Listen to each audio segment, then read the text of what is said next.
evening. So tonight we are honored to hear from Dr. Kimberly Weish-Etheridge. Dr. Weish-Etheridge is committed to improving the quality, access, and acceptability of care for underprivileged, underserved children and families, and to changing the systems that perpetuate the inequities.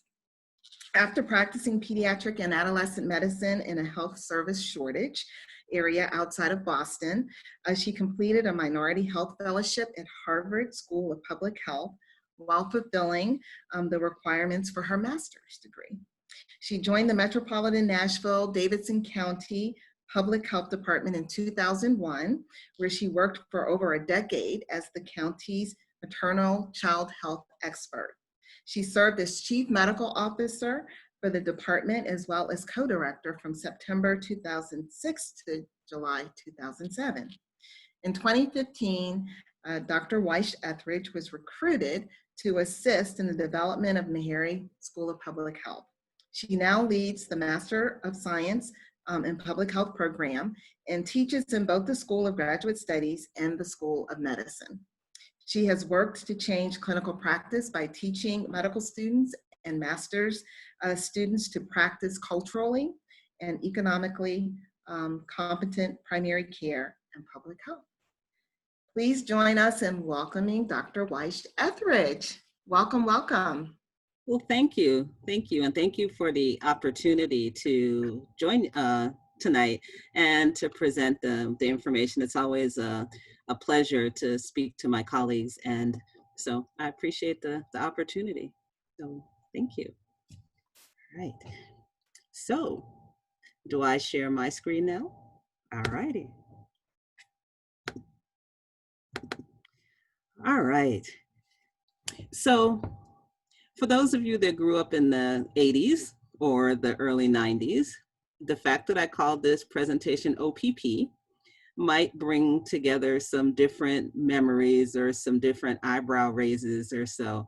But again, it's all a matter of the perspective that you're coming from. So OPP is perspective, okay? So if you were thinking something else, you're gonna be disappointed. So let's see. Okay. First, as we always learn in this profession, I have nothing to disclose with this. And will it go by, there we go.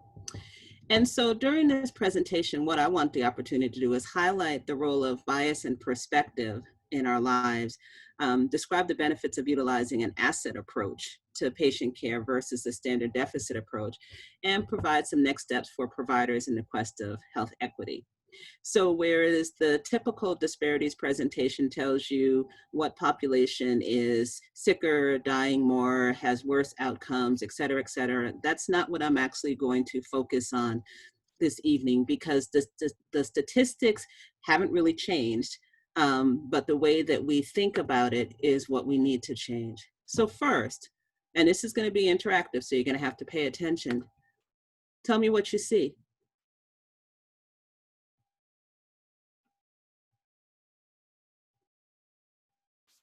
So it seems kind of obvious, and you're like, okay, so what's the point of that? But this is not a bird. And if you look closer, you'll see that it's not a bird. Okay? This is a foot. This is a leg. There's another foot, knee, thigh, shoulder, and arm. So this is a person that is painted to look like a bird, all right? But at first look, it was a bird. And if you just thought it was a bird and then moved accordingly that it was a bird, then you would have missed some possible really important information to the fact that it's not a bird. So that brings us into, what do you see? And when you see me, I'm here floating over my city of choice here, but what do you recognize first? You'll notice my color. I'm an African American. You might notice my size, my nice chubby cheeks, which tells you that the rest of me is probably just as chubby. You'll notice that I'm not wearing a lot of expensive jewelry or things like that, that my hair is natural. Okay. So all of these things that I'm dressed casually because I've been on Zoom all day long and that I'm smiling. So hopefully that tells you that my attitude is quite pleasant right now. So, but who am I? As I said, I'm an African American woman. I'm a native New Englander residing in Nashville. I am from my blue state of Massachusetts there, hanging down here in this little blue area in this very red state, which means that it's a different culture than what I'm used to. And I said I'm a pediatrician, and you heard that I'm a public health professional, but I'm also a researcher. I'm a teacher, and as I said, I direct a program. What you may not know is that I'm the parent of a tween and a teen, that I'm a diehard NFL fan, that I co host a radio show, y yo puedo hacer eso en español, that I'm bilingual. Okay, you can't tell all those things from just looking at me, and you may have missed some of the intricate parts of my personality or my personage. And so, but I go through life living through a stereotype, okay? The stereotype that misrepresents African American women, whether or not I'm a physician or not a physician, in popular culture, and the way that society views us and has viewed us for generations really determines a lot of how I'm treated, regardless of whether or not I am donning my stethoscope, my white coat, my scrubs, or anything else like that.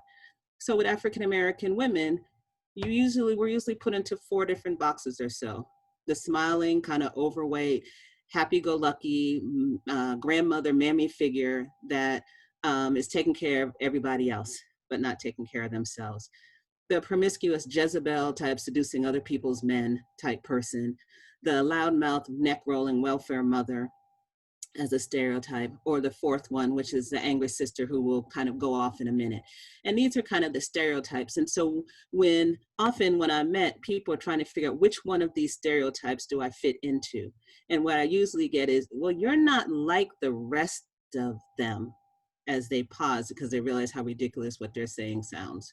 You don't sound like your, etc. And this is all because of some of the stereotypes that we bring, okay? And so in advertising, there's only one.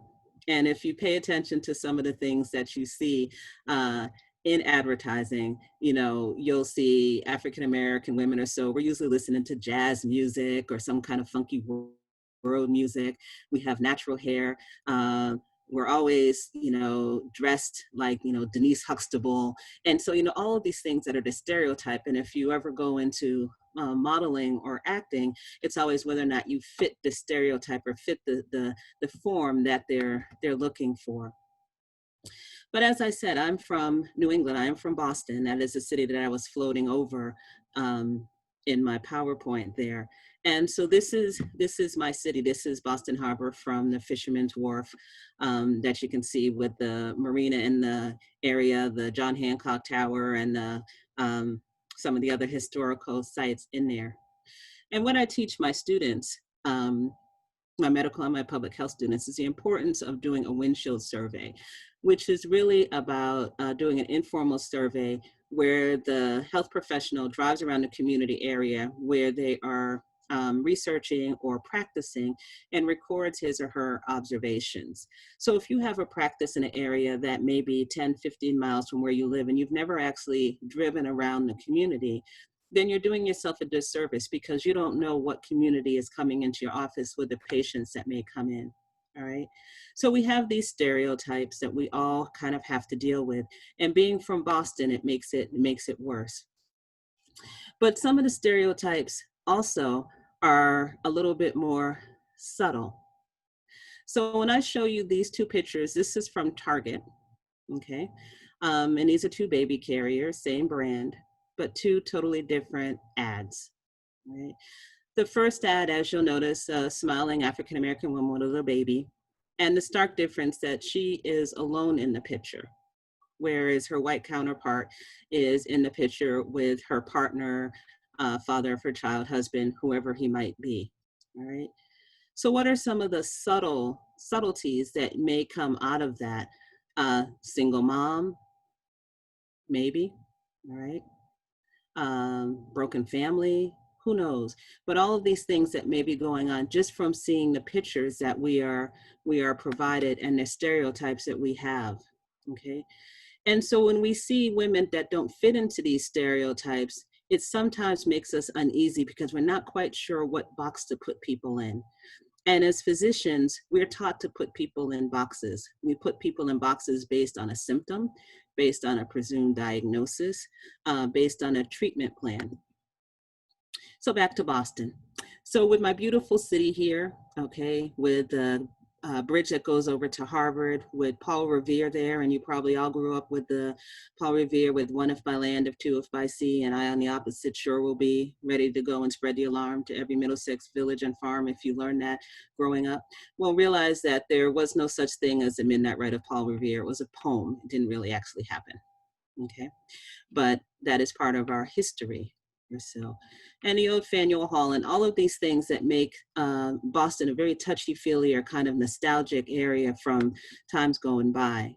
And if you're from Boston like I am, you know, you can code switch and I can pull out my Boston accent whenever I need it. I believe that Dunkin' is the only real coffee. I know that if it's snowing and it's less than 5 inches on the ground, then I don't consider that to be snow. And I'll usually roll my eyes at you when you say that, oh my God, it's a blizzard. It's not cold unless the numbers are negative. Okay. I understand what it means to be a Boston driver. And you or someone that I might know, probably, you know, else went to Harvard. And I understand that chocolate jimmies are called, or chocolate sprinkles are called jimmies, and hot subs are called grinders, and Coke and Pepsi are all both tonic. So if I am talking to you and you are from Boston and I mention the fact that I want a hot fudge sundae with Jimmy's and you say, I don't understand, then I know you're not from around here, are you? All right. And I can automatically put you in a box as a foreigner or someone from outside of the city. All right. But this is actually the Boston where I grew up, quite different than the nostalgic pictures that you saw. Because I grew up in the late 60s and early 70s with the riots. All right. You'll see the picture below from the children on the bus. I was part of Boston's desegregation, went through the areas of town that didn't necessarily want a bus full of African American children there. We were stoned. We had bottles thrown through our windows, bricks thrown through our windows. We had code words that the bus driver would yell, which meant hit the deck, and everybody would get down and then get back up and shake the glass out of your clothes from a window that had broken above you or so. Um, we had the buildings that were closed down after the fires and the riots. We had housing developments, and we had um, still community. All right. So, what about you? Think about where you're from. Think about what it tells about you, and think about what skeletons or other things that are in your closet as a result of where you're coming from. Things that you may not tell people, things that you may be proud of, but they all make you who you are. And this all gets us into this issue of perspective. So by definition, perspective is a set of filters through which we are taught to live our lives, helping us to interpret visual, auditory, tactile, olfactory, or just plain old gut feelings. And so when we see and we look, we take in a vast number of signals every second. And with these signals, it's kind of like the input into a million-piece puzzle. And with that puzzle, we spend our time assuming what we know and don't know about the pieces. From 3 or 4 or 10 or 20, depending on how many pieces your puzzle is, we put those together by similarities, by colors, and then we try to imagine what the entire picture might look like. And then we start putting other pictures together based on what we think the picture is supposed to be. But when we do this, then we end up in situations where, well, is this a black puzzle on a white background, or is it a white puzzle on a black background? Who knows? I'm not sure if there's a right or wrong answer, but what it does tell you is that people are going to see different things. And with that is going to be differences in their perspective. So I'm going to have you do something. And I want you to count the number of F's that you see on the next slide. Okay, I'm just going to give you a couple of seconds.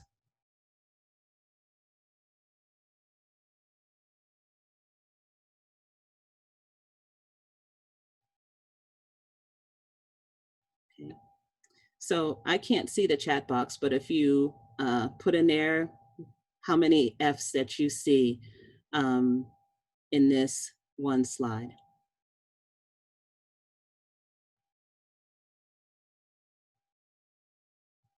Okay. And so it's really interesting when you do this because it kind of brings us into this truth versus fact. And so if you put in there that I saw 4, 5, 6, 2, 7, however many F's that you saw, that is your truth. Okay. Versus the fact. The fact is how many F's are actually on the page. Your truth is going to be a result of everything that you're bringing to the table. How you were taught how to read, how you were taught to interpret words on a page, all of those things which are part of your personal truth versus the fact. The fact is that there are 6 F's on the page. Okay. Most people will see the F in finished, they'll see the F in files, and they'll see the F in scientific. All right. But our brains are taught not to see the F's in of. Why? Because of is considered to be an insignificant word. All right. And when you learn to read, you learn to skip over the insignificant words in a way to read faster. And your mind kind of puts it back in there when you're interpreting it, but you don't actually say it out loud or half the times even see it. So the truth for many people was that there are 3 F's in this, when the fact was that there are 6. All right. So what's the point? The point is that your brain has a mind of its own. And that what you really are thinking really has to do with what's in your subconscious versus what's in your conscious. And your conscious is much smaller. So by the time something makes it to your conscious, the subconscious has had a field day. It has gone through all kinds of interpretations and come to some conclusions before your conscious starts acting on some of those. So example, Baskin Robbins. If you're an ice cream fan, you may realize that Baskin Robbins has 31 flavors. They tell you right there, there's a 31 in pink, all right? But you may not have ever noticed that, but your subconscious did. And your subconscious knows that probably any flavor of ice cream that you want, you can probably find it at Baskin Robbins, okay? What about Tostitos? If you eat Tostitos, you might be one of the people like these 2 people here sharing a chip over a bowl of salsa. So eat Tostitos, you'll have friends, you'll have salsa, and you'll just have a great evening with your friends, all right? But you may never have noticed the 2 people or the salsa, but your subconscious did, all right? What about Amazon? A to Z with a smile, okay? Anything you want from A to Z with that smile, and you're done. Okay. All of these subtleties, the marketers figured it out a long time ago, but we haven't done the same in the field of medicine or other places like that that really understand how bias and how the subconscious really works. How we take in a lot of this information, whether it's statistical, whether it's hypotheses, whether it's descriptions or things that are influenced by things that we've experienced in the past, whether or not it's systemic, or whether or not it's just our conscious or our unconscious. And it all determines how we see people, how we treat people, how we interpret things. And a bias is actually a prejudge or a prejudice or an inclination for or against a person or a group, often in an unfamiliar way. Unconscious bias and stereotypes may emerge from what social psychologists call in-group, out-group dynamics, okay? So as we see patients, we are biased. That's human nature, all right? Implicit bias, it's part of human nature. Everybody is biased. So if you've ever gone to bias training and someone told you, we're going to teach you how not to be biased, they're not telling the truth, because that's the way that we're all wired, all right? What you can learn is when you're being biased so that you can counter it, but being not biased, probably not going to happen, okay? All right. So for example, if anyone is a tennis fan here, this was a match between Serena Williams and Saprovic a while back. And if you listen to any of the media coverage, you would have heard how graceful Saprovic moved, how skillful she was able to dance on her toes in these very feminine turns. as, describing how she played tennis. Graceful, swan-like, moving with the ease of a gazelle, et cetera, the way that she was described for Maria. Whereas Serena was described as in very masculine terms, very animal terms. She had the strength of, she played like a beast, the strength of something else, to the point where actually in some places in Europe, they actually put a picture of an ape over her face because they said she was an animal on the court. And so these subtle biases creep into our lives every day, whether it's casually listening to the news, uh, listening to music, listening to whatever. And if we don't call them out, then they can get into our subconscious. Another example, on the right, we have a teen in court charged with the stabbing murder of another teen, right? On the other side, you have a thug who kicked a woman cop and gets 3 years, all right? So the young man that kicked the cop is a thug. The teen that committed murder is an adolescent. Why is this important? Why is it important that the white teen is referred to as an adolescent or a teenager? Because teenagers do stupid stuff, all right? And they do stupid stuff because they're teenagers, which means that when they're not teenagers, there's an expectation that maybe they won't do stupid stuff. So maybe, we shouldn't throw the book at him for murder because he was a teenager. He was a kid. He did a stupid thing as a kid, all right? Whereas when you describe somebody as a thug, right, there's a lot less sympathy in thug. Thug is not a temporal or an age-specific thing. Thug is a character flaw, all right? So whereas this white teen is someone who can be rehabbed, this other young man, this thug, is someone who may not get that same kind of attention or grace in the court system or in the public opinion.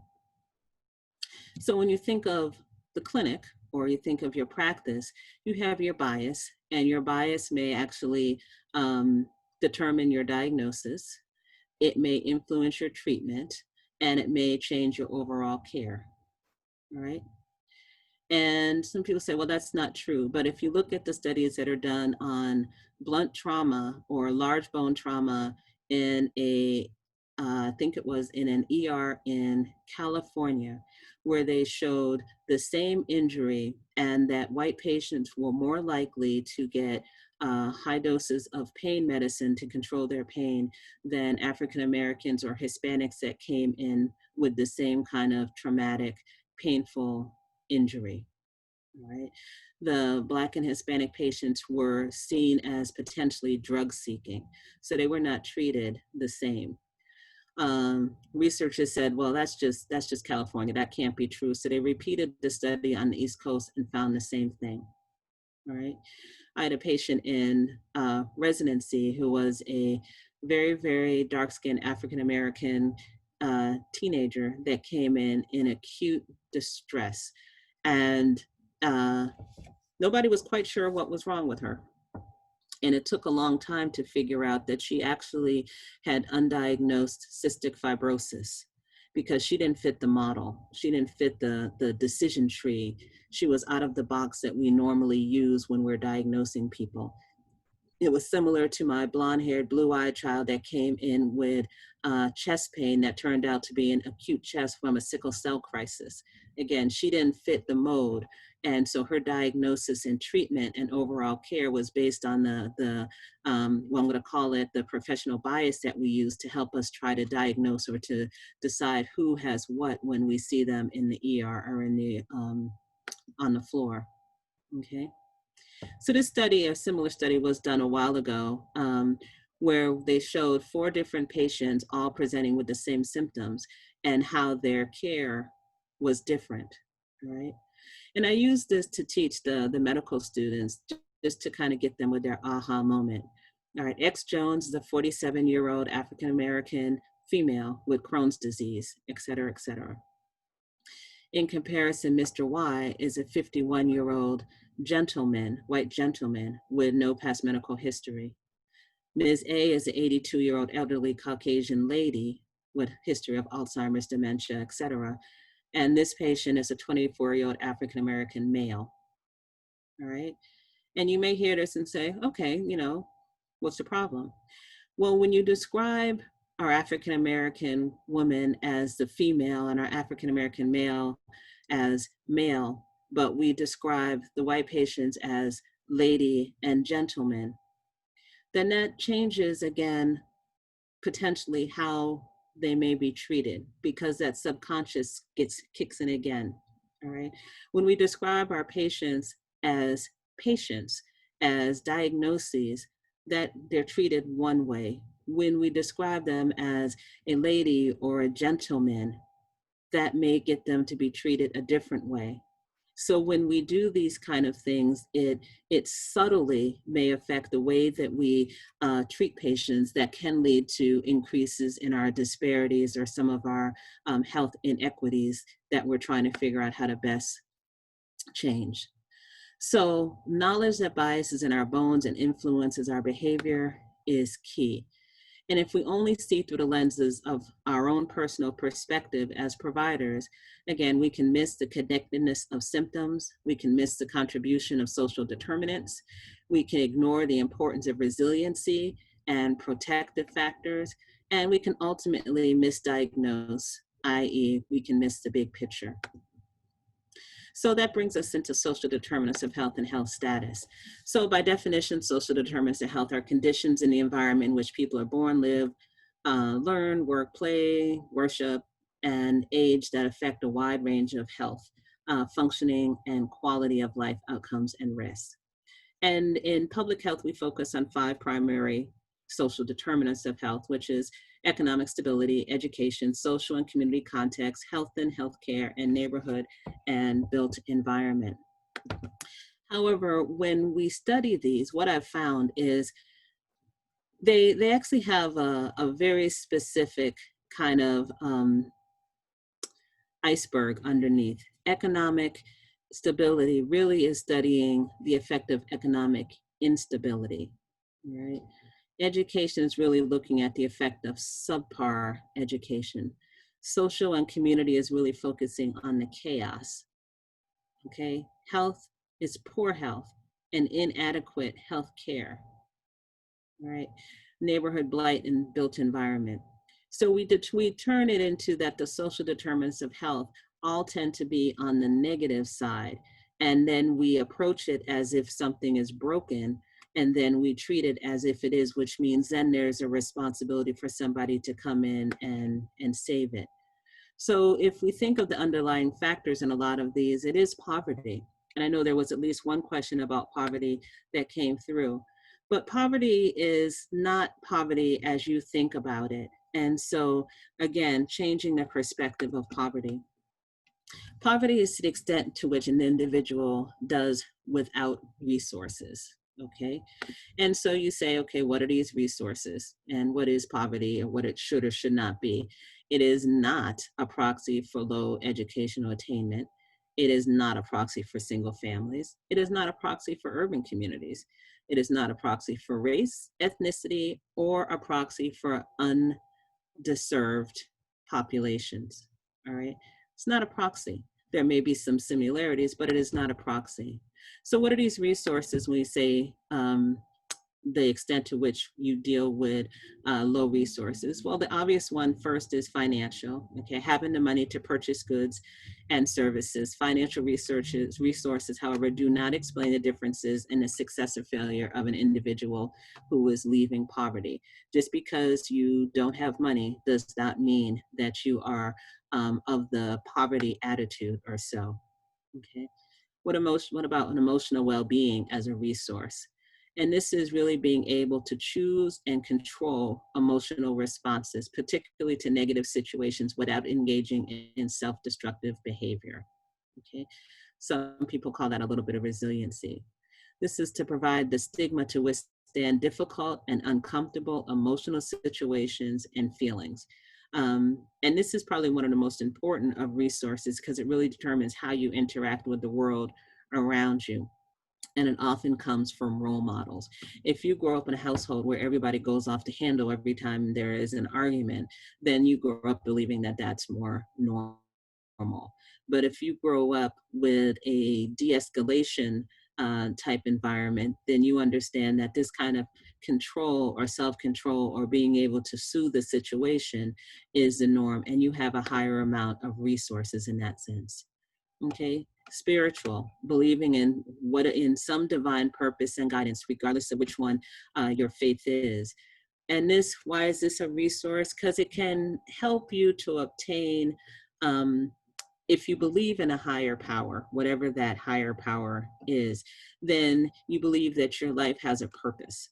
And with that purpose, the spirituality gives you the ability to understand your worth and to know that you are loved unconditionally. Um, and you're not worthless or hopeless. And so you have that ability to persevere through bad times because you understand or believe that there is something better. It's just you kind of have to get through the rainbow. As we say, there can be no rainbow without the cloud or the storms. All right. Mental, having the mental abilities and acquired skills, whether that's reading, writing, and computing to deal with daily life. All right. Are you able to process information and use it to get around on a daily basis? This gives you the sense of resources that has to do with self-sufficiency at so many different levels. All right. Physical, having physical health and mobility, having a body that works, that's capable of being mobile, um, that gives you a level of independence and self-sufficiency if you're not waiting for somebody to get you up in the morning, clean you up and dress you. If you're able to get up, get yourself ready and out of the house, then you have a high level of resources in that area of physical. Okay. What about support systems? Having friends, family, backup resources available to really assess um, who are nurturing and do not engage in self-destructive behavior. Okay. If your friend is in a bad mood and just broke up with somebody and you kind of comfort them and saying, come on, let's go get them.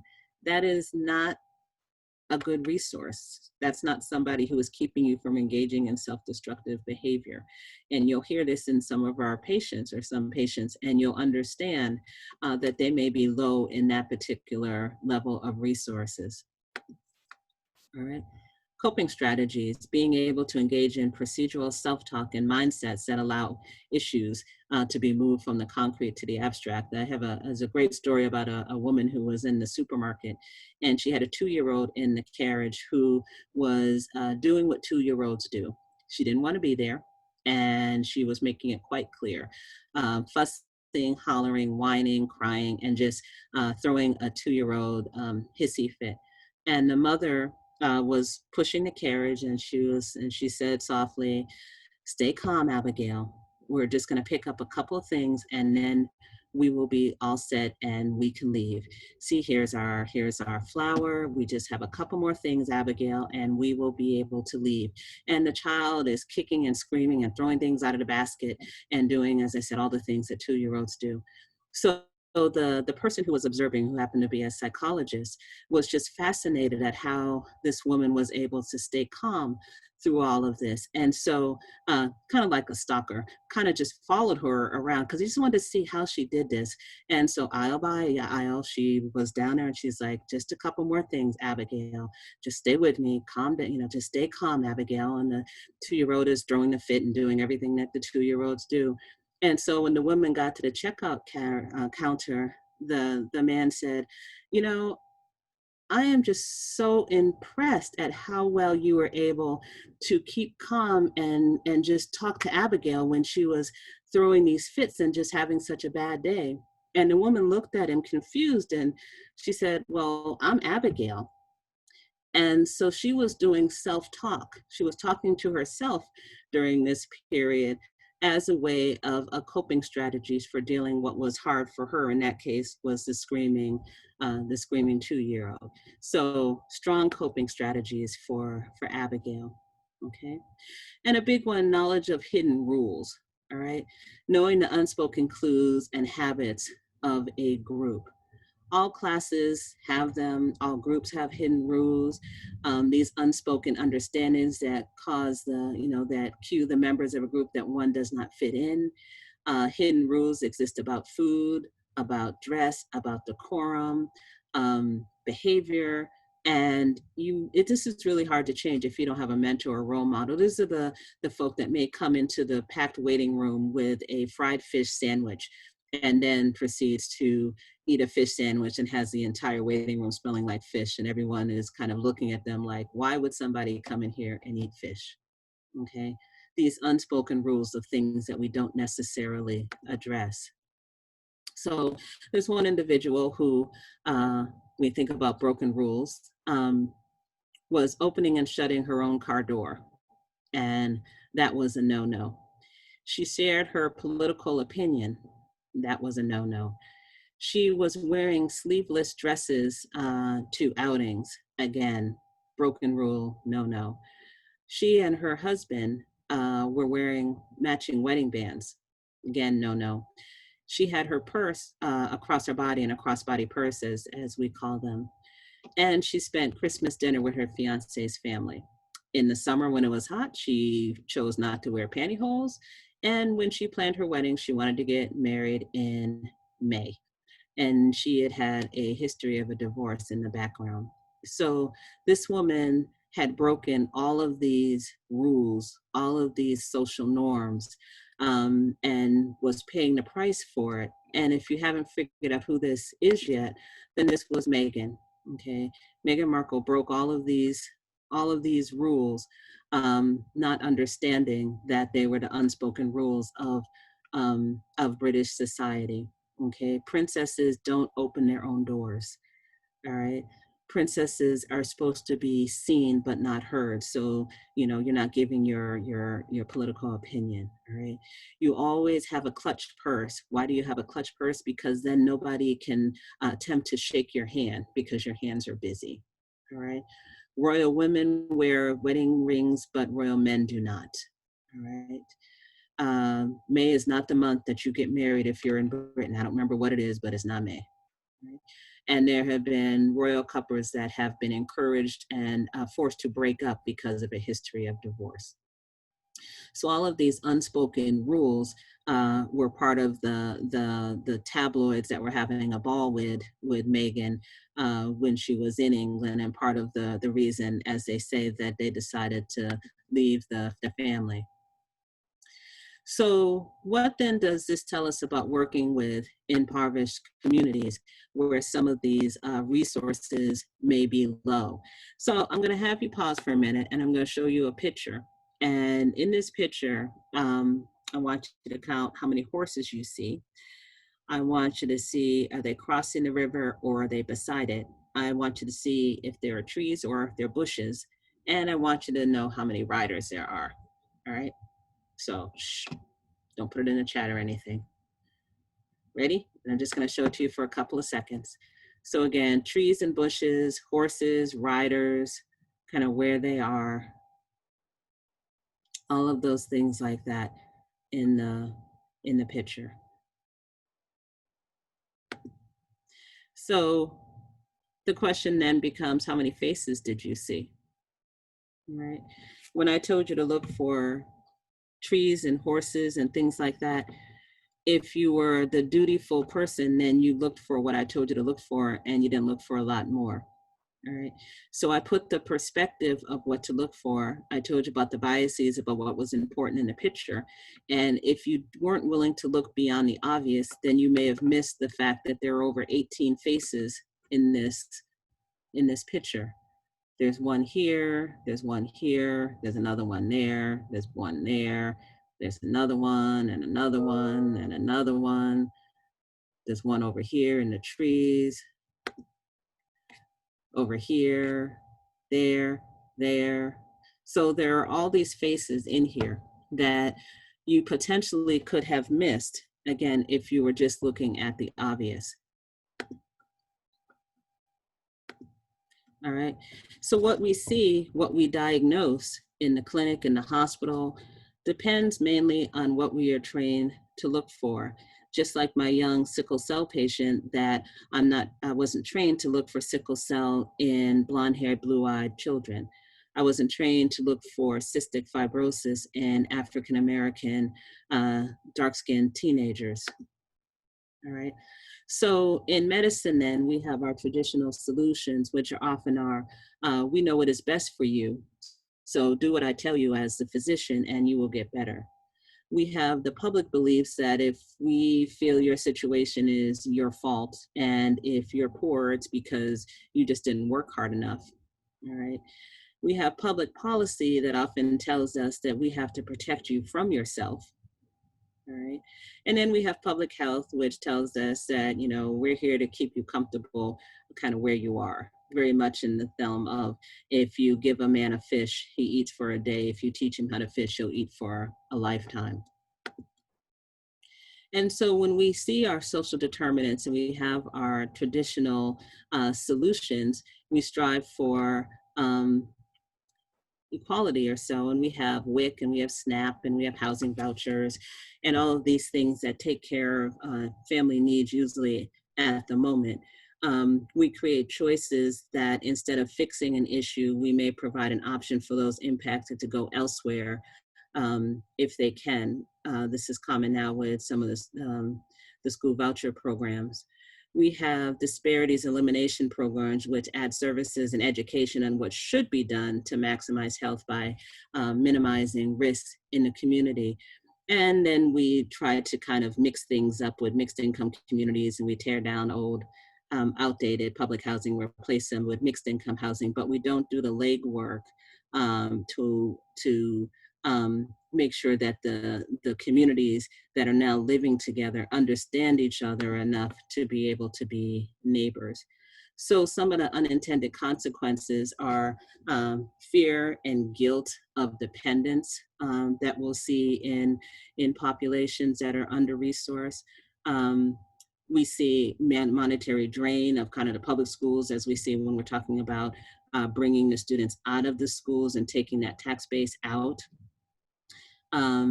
Instead of fixing what's broken in the schools. And if you're not familiar with the fact that fourth grade reading scores are used in communities or by corporations to decide where to build prisons, then that can kind of tell you the dangers of inadequate education. We have health disparity programs, as we mentioned, that are all about deficit reduction strategies. We can eliminate the negative instead of kind of augmenting the positive. And then when we mix, then we have the gentrification, property taxes go up. There are foreclosure frenzies, and often there are folk who have been in communities that are systematically or unfortunately moved out to make room for other amenities for the new folk that are coming in, sometimes with attitudes of entitlement and kind of a replacement of culture. A couple of years ago, the Department of Transportation came to Nashville to talk about how what could be done to undo the wrong that was done when Interstate 40 was built through the African American community over on Jefferson Street.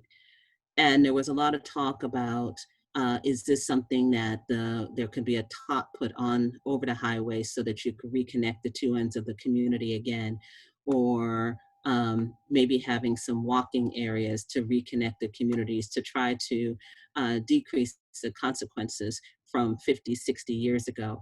And part of the question was, well, who is the intended audience? Because so many of the people that suffered through the decline of the community had long since been forced to either move or with the recent gentrification were no longer there. So who were the improvements really being made for? In Boston, again, there was a time when there was a large highway that went through the city that separated the downtown from the north end, which was the traditional Italian side of town. And it was built in the 20s and 30s, more so the 20s and early 30s, when the Italian population was at that point, and the Irish population were considered immigrants, but were not considered to be white. And so the highway was meant as a barrier to separate the immigrant populations from the downtown growing population of the budding city. Well, fast forward, 50, 60, 70 years, um, change in dynamics, change in privilege, change in definitions, and Boston engaged in the largest public works project in history to take this highway and put it underground, reconnecting the two communities, the downtown and the north end, back into one city. And it was done. So anything that can be done can be undone if there is a need or a desire there. So we talk about equality, and we know what equality doesn't necessarily serve everybody the same. As you can see here, when everybody has the same size stool, that doesn't mean that everybody can see. Okay. So when you have a patient or a family that feels um, that this has kind of happened to, that they've been in this kind of an environment, in this kind of a community, in this kind of a world, then there's feelings of being discounted. There's feelings of being villainized. When you're told over and over that you're bad, sick, desperate, or underserved, then, there's a question of at what point do you start fulfilling the prophecy? When you're judged on the skin color before having a chance to demonstrate the content of your character eyes, or you're minimized on a daily basis, if you're historically denied resources so subtly with microaggressions that you hardly realize it's happening, and when your zip code is a death sentence, then the stress that this causes is real. But if it's considered a character flaw and not addressed or taken seriously, it can result in a decreased life expectancy. And this is where we get into our health inequities. So if you're talking about equity, it doesn't mean that everybody gets the same amount. It means that everybody gets what they need to be equal. All right. And sometimes this doesn't go over well, because it means that there may be some people who get more than other people, just to bring them to ground zero.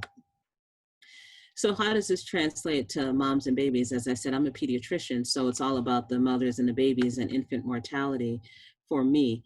In 2018 and again in 19, the March of Dimes, it does this annual report card, showed us the percent of babies that are born preterm, and how we've gone from 11.8 to 11.1, not a real significant change as far as where we would like to see this over time with all of the technology that we have, and that our maternal mortality ratio for the United States is absolutely ridiculous compared to other um, industrialized nations, with high rates of moms dying in that first year in the South, in the Central South, and also kind of in the upper West and some areas of the Northeast. And with maternal mortality in the US, we see again that there is a stark disparity between how many of our Black mothers are surviving versus our white mothers, and how even though the average number of deaths continues to rise subtly, the difference or the disparity in African American women is absolutely ridiculous. All right. When we look at percentage of live births, again, we see the disparity between at almost 15 versus a little under 10 versus 9 in the Hispanic population, with the lowest being in the Asian Pacific Island population. All right. And that gets us into infant mortality, and the fact that spending the majority, I'm going to say, of my career in Nashville and raising my family here, knowing that I was going to be pregnant in a state that I had a better chance of my infant surviving if I moved anywhere else in the country than if I stayed in the U.S. South, was a very stark realization and a serious consideration as far as, is this where I want to be? Is this where I want to raise my family, given a chance that there's a greater chance that neither one of us would survive for that first year? Right? This is an interesting shot because on one side is homicides and the other side is low birth weights. And it's definitely hard to see the difference, but it can show you that if we don't take into consideration um, the full picture, the big story, then often we may miss some of the major risk factors for the disparities that we're trying to solve. Okay, so what do we do when life deals you a challenging hand? And as African Americans, the poem, Still I Rise, and that gets into this issue of resiliency. And if you think of what the populations have endured, then resiliency is something that we need to um, strengthen instead of just trying to mitigate the negative. And by definition, the power ability to return to the original form, position, etc., after being bent, compressed, or stretched, or the ability to recover readily from illness, depression, adversity, or the ability to thrive while others struggle. So, why can some flourish while others wither given the same circumstances? And often, again, it has to do with perspectives. And it has to do with if we are willing to have an asset approach versus a deficit approach when working with communities. Do you have an asset approach practice? Do you screen for assets or do you only screen for risk factors? Do you approach the patients as the glass half full or the glass half empty? Because it's a different thing.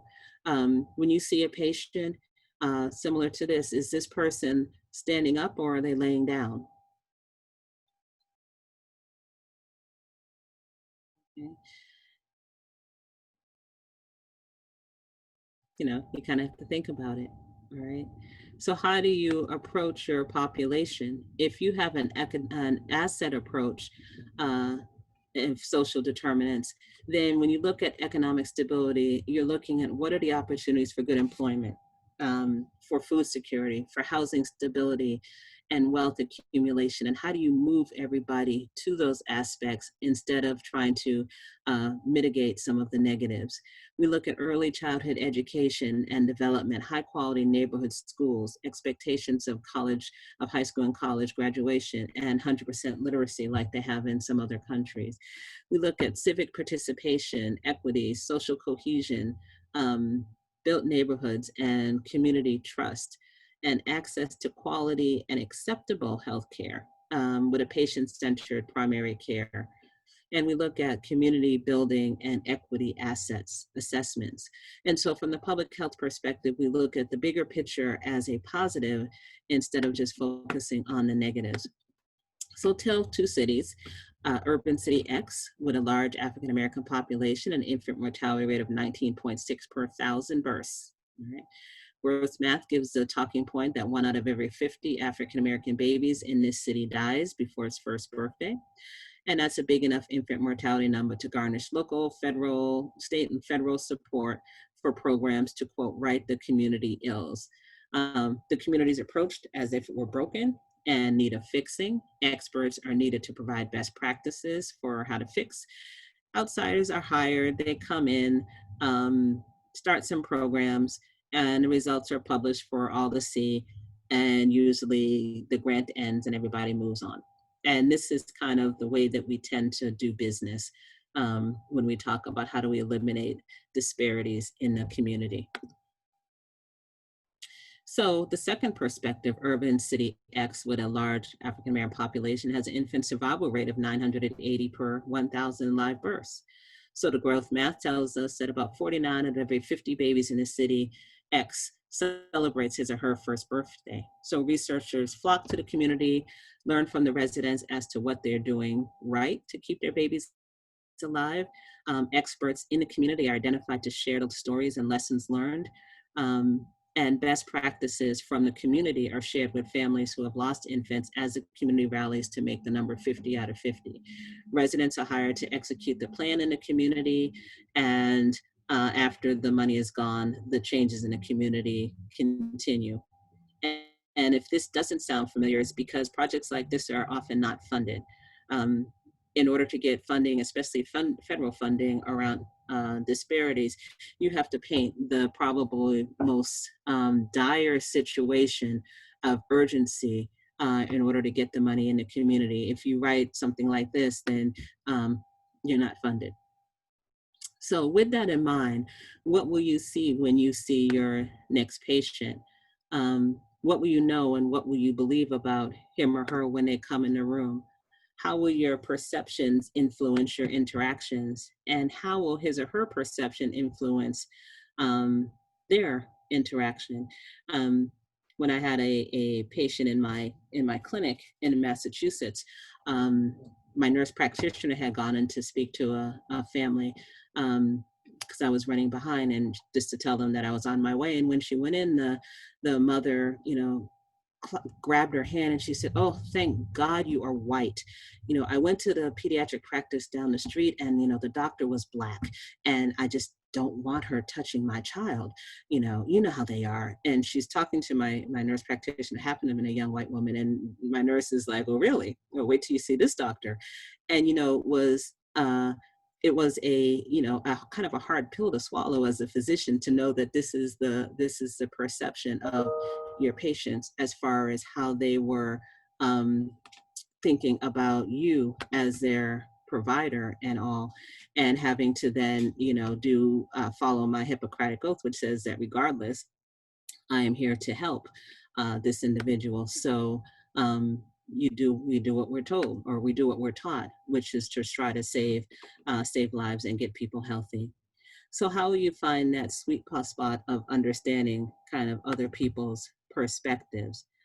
And so when you kind of think about what has been presented, um, the kind of the lessons learned, in the sense that we look at the world differently based on the lenses we see through, and that most all social determinants of health can be mapped back to resources, but resources are so much more than just money.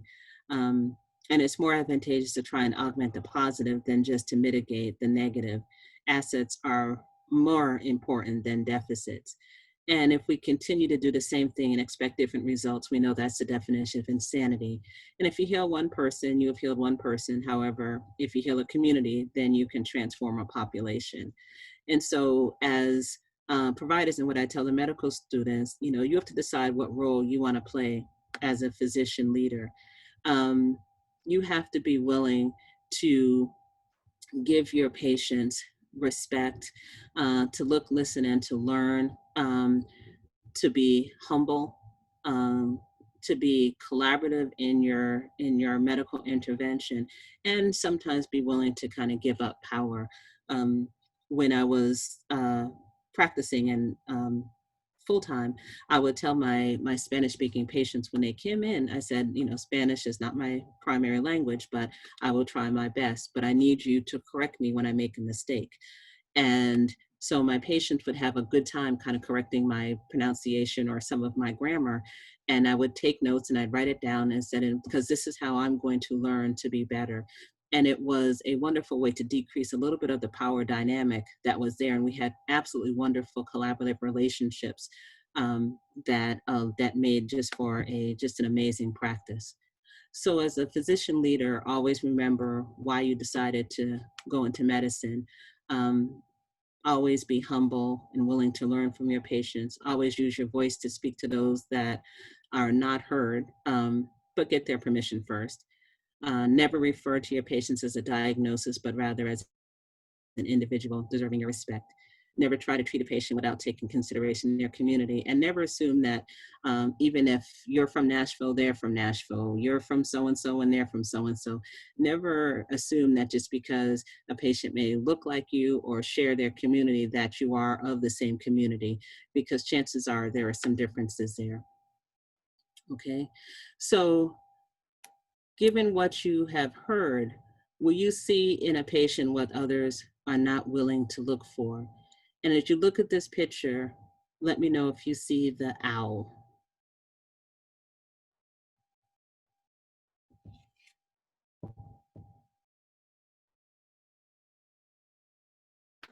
Okay, and I will go back. Just, I usually circle it. Ah, let's go back and see if I can show you where the owl was.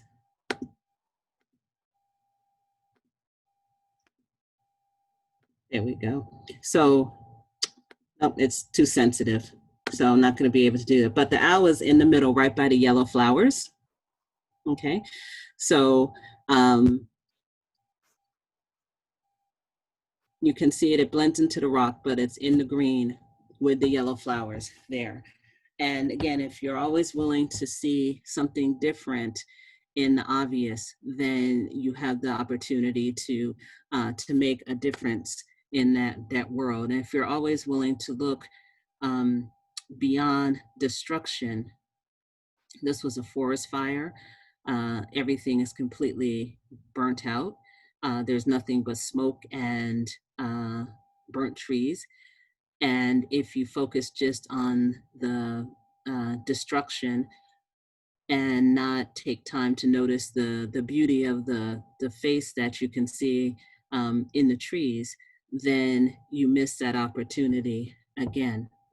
So always remember that there's beauty in any situation. There's positive in any patient that you see, even the ones that get on your worst nerves. Um, Always look for that positive. All right. And if you do that, then you'll always be able to see the big picture. And the big picture here is not the happy little couple in the corner, but the picture of the baby that you can see outlined in the tree.